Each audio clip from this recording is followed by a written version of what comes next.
Hello friends, welcome to S P kitchen special. ಇವತ್ತಿನ ದಿನ ನಾನು ಎಸ್ ಪಿ ಕಿಚನ್ ಸ್ಪೆಷಲ್ನಲ್ಲಿ ಪುದೀನ ಚಟ್ನಿ ಹಾಗೂ ಪುದೀನ ರೈಸ್ನ ಯಾವ ರೀತಿ ಮಾಡೋದು ಅಂತ ತೋರಿಸ್ಕೊಡ್ತಾ ಇದ್ದೀನಿ. ನೋಡೋಣ ಬನ್ನಿ. ನಾನಿಲ್ಲಿ ಮೊದಲಿಗೆ ಪುದೀನ ಚಟ್ನಿನ ಯಾವ ರೀತಿ ಮಾಡೋದು ಅಂತ ತೋರಿಸ್ತಾ ಇದ್ದೀನಿ. ನಾನಿಲ್ಲಿ ಒಂದು ಮಿಕ್ಸಿ ಜಾರ್ಗೆ 1 ಕಟ್ಟಷ್ಟು ಪುದೀನ ತಗೊಂಡು ಸೇರಿಸ್ಕೊತಾ ಇದ್ದೀನಿ. ನೀವು 3ರಿಂದ 4 ಜನಕ್ಕೆ ಮಾಡ್ಕೊಳ್ಳೋದಾದ್ರೆ ಒಂದು ಅರ್ಧ ಕಟ್ ತಗೊಂಡ್ರೆ ಸಾಕಾಗುತ್ತೆ. ಇದಕ್ಕೆ ನಾನು ಸ್ವಲ್ಪ ಕೊತ್ತಂಬರಿ, 1 ಗೆಡ್ಡೆ ಬೆಳ್ಳುಳ್ಳಿನ ಸಿಪ್ಪೆ ಸುಲಿದು ಸೇರಿಸ್ಕೊತಾ ಇದ್ದೀನಿ. ನೀವು ಸ್ವಲ್ಪ ಈ ರೀತಿ ಗೊಜ್ಜನ್ನು ಸಪ್ರೇಟಾಗಿ ತೆಗೆದಿಟ್ಕೊಂಡು ಸ್ಟೋರ್ ಮಾಡ್ಕೊಳ್ಳೋದಾದರೆ ಸ್ವಲ್ಪ ಜಾಸ್ತಿನೇ ಸೇರಿಸ್ಕೊಳ್ಳಿ. 1 ಇಂಚಿನಷ್ಟು ಶುಂಠಿನ ಸೇರಿಸ್ಕೊತಿದ್ದೀನಿ. 2 ಏಲಕ್ಕಿ ಕಾಯಿನ ಫ್ಲೇವರ್ಗೋಸ್ಕರ ಸೇರಿಸ್ಕೊತಿದ್ದೀನಿ. ನಾನು ಇದಕ್ಕೆ ಒಂದು 10ರಿಂದ 12 ಹಸಿರು ಮೆಣಸಿನ್ಕಾಯಿನ ಸೇರಿಸ್ಕೊತಾ ಇದ್ದೀನಿ. ನೀವು ಖಾರಕ್ಕೆ ಅನುಗುಣವಾಗಿ ಸೇರಿಸ್ಕೊಳ್ಳಿ.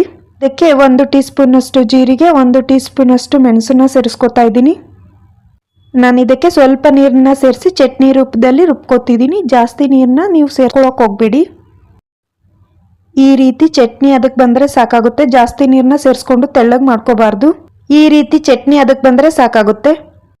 ಒಂದು ಫ್ರೈ ಪ್ಯಾನ್ ಇಟ್ಟು ಇದಕ್ಕೆ ನಾನು 4 ಸ್ಪೂನಷ್ಟು ಎಣ್ಣೆನ ಸೇರಿಸ್ಕೊತಾ ಇದ್ದೀನಿ. ನಾನು ರುಬ್ಬಿಟ್ಕೊಂಡಿದ್ದಂತಹ ಪುದೀನ ಗೊಜ್ಜನ್ನು ಇದಕ್ಕೆ ಸೇರಿಸ್ತಿದ್ದೀನಿ. ಸೇರಿಸಿದ ನಂತರ ಇದರಲ್ಲಿರ್ತಕ್ಕಂಥ ಹಸಿ ವಾಸನೆ ಎಲ್ಲ ಹೋಗಬೇಕು. ಪುದೀನಲ್ಲಿರ್ತಕ್ಕಂಥ ಹಸಿ ಫ್ಲೇವರ್ ಎಲ್ಲ ಹೋಗಬೇಕು. ಇದನ್ನು 8ರಿಂದ 10 ನಿಮಿಷಗಳ ಕಾಲ ಒಗ್ಗರಣೆ ಎಣ್ಣೆ ಜೊತೆಲಿ ಚೆನ್ನಾಗಿ ಬೇಯಿಸ್ಕೋಬೇಕಾಗುತ್ತೆ. ನೋಡ್ತಿರ್ಬೋದು ಇವಾಗ ಇದರಲ್ಲಿ ನೀರು ಸ್ವಲ್ಪ ಕಡಿಮೆ ಆಗಿದೆ. ಇದಕ್ಕೆ ನಾನು ರುಚಿಗೆ ತಕ್ಕಷ್ಟು ಉಪ್ಪನ್ನು ಸೇರಿಸ್ಕೊತಾ ಇದ್ದೀನಿ. 8ರಿಂದ 10 ನಿಮಿಷಗಳ ಕಾಲ ಇದು ಎಣ್ಣೆ ಬಿಡೋವರೆಗೂ ಫ್ರೈ ಮಾಡ್ಕೋತಾ ಇದ್ದೀನಿ. ಉಪ್ಪನ್ನು ಸೇರಿಸಿ ಎಣ್ಣೆಯಲ್ಲಿ ನಾವು ಚೆನ್ನಾಗಿ ಬೇಯಿಸ್ಕೊಳ್ಳೋದ್ರಿಂದ ಒಂದು 20ರಿಂದ 30 ದಿನ ನಾವು ಸ್ಟೋರ್ ಮಾಡಿ ಫ್ರಿಜ್ನಲ್ಲಿ ಇಟ್ಕೋಬೋದು. ಈ ರೀತಿ ಲಿಡ್ಡನ್ನು ಕ್ಲೋಸ್ ಮಾಡಿ 2 ನಿಮಿಷಕ್ಕೊಂದ್ಸಲ ತಿರುಗಿಸಿ ಡ್ರೈ ಮಾಡ್ಕೊಳ್ಬೇಕಾಗುತ್ತೆ. ಇದರಲ್ಲಿರ್ತಕ್ಕಂಥ ನೀರಿನಂಶ ಎಲ್ಲ ಕಡಿಮೆಯಾಗಿ ಪುದೀನ ಗೊಜ್ಜು ರೆಡಿ ಆಗುತ್ತೆ.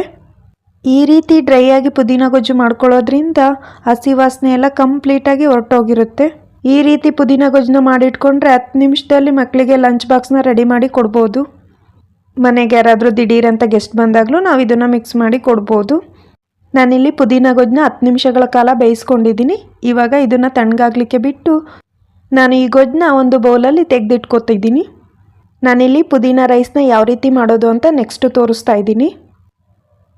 ನಾನು ಇದೇ ಫ್ರೈ ಪ್ಯಾನ್ಗೆ 3 ಟೇಬಲ್ ಸ್ಪೂನಷ್ಟು ಎಣ್ಣೆನ ಸೇರಿಸ್ಕೊತಾ ಇದ್ದೀನಿ. ಎಣ್ಣೆ ಬಿಸಿ ಆದ ನಂತರ ಇದಕ್ಕೆ 1 ಟೀ ಸ್ಪೂನಷ್ಟು ಸಾಸಿವೆ, 2 ಕಡ್ಡಿ ಕರಿಬೇವಿನ ಸೊಪ್ಪನ್ನು ಸೇರಿಸ್ತಾ ಇದ್ದೀನಿ. 8ರಿಂದ 10 ಗೋಡಂಬಿಗಳನ್ನ ಸೇರಿಸಿ 20 ಸೆಕೆಂಡ್ಗಳ ಕಾಲ ಫ್ರೈ ಮಾಡ್ಕೋತಾ ಇದ್ದೀನಿ. ಸ್ಟವ್ನ ಲೋ ಫ್ಲೇಮಲ್ಲೇ ಇಟ್ಕೋಬೇಕಾಗುತ್ತೆ. ನಾನು ಇದಕ್ಕೆ 2 ಈರುಳ್ಳಿನ ಈ ರೀತಿ ಕಟ್ ಮಾಡಿ ಸೇರಿಸ್ಕೊತಾ ಇದ್ದೀನಿ. ನಾನು ಇದಕ್ಕೆ ಸ್ವಲ್ಪ ಬಟಾಣಿನೂ ಸೇರಿಸ್ಕೊತಾ ಇದ್ದೀನಿ. ನೀವು ಬೇಕಾದರೆ ಕ್ಯಾಪ್ಸಿಕಮ್, ಕ್ಯಾರೆಟ್, ಬೀನ್ಸ್ ಈ ಥರ ತರಕಾರಿಗಳನ್ನೂ ಸೇರಿಸ್ಕೋಬೋದು.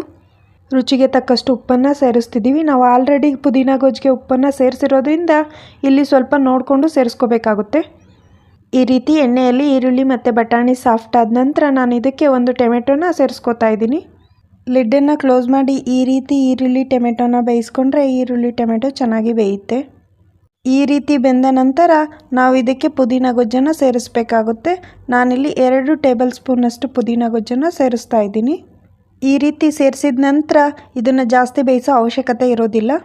ಯಾಕೆಂದರೆ ಪುದೀನ ಗೊಜ್ಜನ್ನು ಆಲ್ರೆಡಿ 8ರಿಂದ 10 ನಿಮಿಷಗಳ ಕಾಲ ಬೇಯಿಸಿಟ್ಕೊಂಡಿರ್ತೀವಲ್ಲ. ಈ ರೀತಿ 2 ನಿಮಿಷಗಳ ಕಾಲ ಫ್ರೈ ಮಾಡಿಕೊಂಡು ಇದಕ್ಕೆ ಈ ರೀತಿ ಉದುದ್ರಾಗಿ ಮಾಡ್ಕೊಂಡಿರ್ತಕ್ಕಂಥ ರೈಸನ್ನು ಸೇರಿಸ್ಕೊತಾ ಇದ್ದೀನಿ. ನೀವು ಎಷ್ಟು ಜನ ಇದ್ದೀರಾ ಅಷ್ಟು ಜನಕ್ಕೆ ನೋಡಿಕೊಂಡು ಗೊಜ್ಜನ್ನು ಮಾಡ್ಕೋಬೇಕಾಗುತ್ತೆ. ನಾನಿಲ್ಲಿ 3ರಿಂದ 4 ಜನಕ್ಕಾಗೋಷ್ಟು ರೈಸನ್ನು ಮಿಕ್ಸ್ ಮಾಡ್ಕೋತಾ ಇದ್ದೀನಿ. ಈ ರೀತಿ ರೈಸನ್ನ ಸೇರಿಸ್ಕೊಂಡ ನಂತರ ಲೋ ಫ್ಲೇಮಲ್ಲಿ ಇಟ್ಕೊಂಡೆ ಮಿಕ್ಸ್ ಮಾಡ್ಕೋಬೇಕಾಗುತ್ತೆ. ಮಿಕ್ಸ್ ಮಾಡಿದ ನಂತರ ನಾನು ಇದಕ್ಕೆ ಅರ್ಧ ಲೆಮನ್ನ ಸೇರಿಸ್ಕೊತಿದ್ದೀನಿ. ನೋಡಿದ್ರಲ್ಲ ವೀಕ್ಷಕರೇ, ಪುದೀನ ಗೊಜ್ಜು ಹಾಗೂ ಪುದೀನ ರೈಸು ಯಾವ ರೀತಿ ಮಾಡೋದು ಅಂತ ತೋರಿಸಿದ್ದೇನೆ. ದಿಢೀರ್ನೆ ಯಾರಾದರೂ ಮನೆಗೆ ಗೆಸ್ಟ್ ಬಂದಾಗ 10 ನಿಮಿಷದಲ್ಲಿ ರೆಡಿ ಮಾಡಿ ಕೊಡ್ಬೋದು. ಮಕ್ಕಳಿಗೂ 10 ನಿಮಿಷದಲ್ಲಿ ಲಂಚ್ ಬಾಕ್ಸ್ನ ರೆಡಿ ಮಾಡಿ ಕೊಡ್ಬೋದು. ನಿಮಗೆ ಈ ರೆಸಿಪಿ ಇಷ್ಟವಾಯಿತು ಅಂತ ಅಂದ್ಕೋತಿದ್ದೀನಿ. ಆದಷ್ಟು ಜನಕ್ಕೆ ಶೇರ್ ಮಾಡಿ. ಇನ್ನೂ ಹೊಸದಾಗಿ ಯಾರಾದರೂ ನಮ್ಮ ಚಾನಲ್ನ ನೋಡ್ತಾ ಇರೋವಂಥವ್ರು ಸಬ್ಸ್ಕ್ರೈಬ್ ಮಾಡಿಲ್ಲ ಅಂದರೆ ದಯವಿಟ್ಟು ಸಬ್ಸ್ಕ್ರೈಬ್ ಮಾಡ್ಕೊಳ್ಳಿ. ಪಕ್ಕದಲ್ಲಿರ್ತಕ್ಕಂಥ ಬೆಲ್ ಐಕನ್ನ ಪ್ರೆಸ್ ಮಾಡಿ. ನೀವು ಒಂದು ಬಾರಿ ಈ ರೆಸಿಪಿನ ಮನೆಯಲ್ಲಿ ಟ್ರೈ ಮಾಡಿ ಹೇಗಿತ್ತು ಅಂತ ನಮಗೆ ಕಮೆಂಟ್ ಮಾಡುವ ಮೂಲಕ ತಿಳಿಸಿ. Thank you for watching.